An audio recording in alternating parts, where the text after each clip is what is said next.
Tijdens het jeugdbal van Den Hazekeutel was het programma goed gevuld. Allereerst vond er een vorstwissel plaats. Vorst Guus nam afscheid en werd opgevolgd door vorst Job. Jeugdvorst Job, zojuist uitgekomen. Hoe ging dat? Ja, ik vond het wel goed gaan. Een klein momentje qua spreken dat ik een beetje vergat, maar goed opgepakt. Dus daar ben ik wel blij mee. Er zijn zoveel jongeren hier in Venray en dan uitgerekend jou pakken ze dan. Waarom?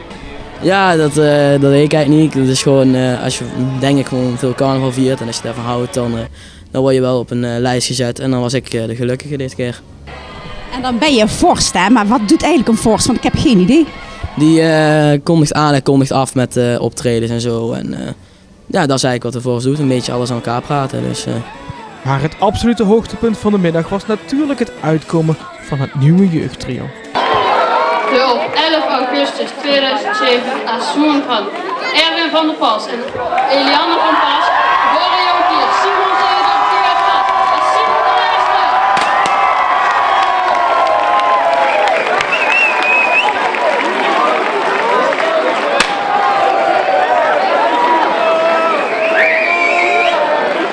Hoe lang hebben jullie dit al geheim moeten houden? sinds vorig jaar al, omdat carnaval 1 jaar niet doorging. En dan staan jullie hier, hè? En hoe is dat dan, zo'n opluchting? Boah, ja, het zit erop. Goed. Ja, was wel eens, ja. Ja, eindelijk die druk van je schouders af en ja, dat iedereen nou weet, dat is veel fijner dan dat niemand het nog weet. En dat is natuurlijk zo'n belangrijke vraag. Waarom kiezen ze dan nou uitgerekend jou? Waarom? Nou, ik denk dat ze gewoon een hele leuke jongen nodig hadden. Die,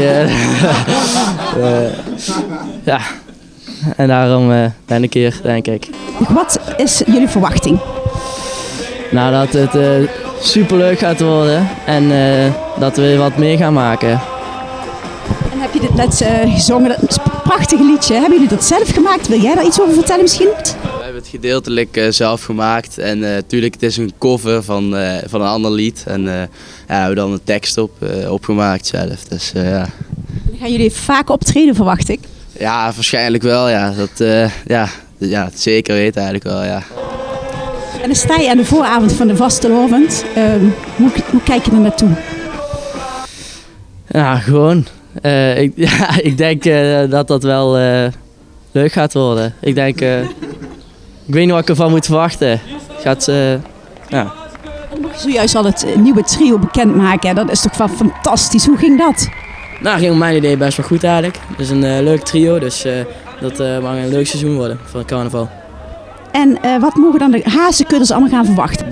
De ochtendtent is natuurlijk gewoon, ja, dan niet in de tent, maar in de Schouwburg dit keer. En natuurlijk gewoon, wat meestal de kindertent was, nou ook gewoon weer in de Schouwburg. Het is eigenlijk gewoon precies hetzelfde als afgelopen jaren, maar dan nu in de Schouwburg. Dus, Heb je er zin in dit jaar? ik heb er heel veel zin in dit jaar. Duurt nog even, maar ja, gewoon heel veel zin in. Dus, Een fietsje bouwen kunnen we wel, bij ons zal niemand buiten spel.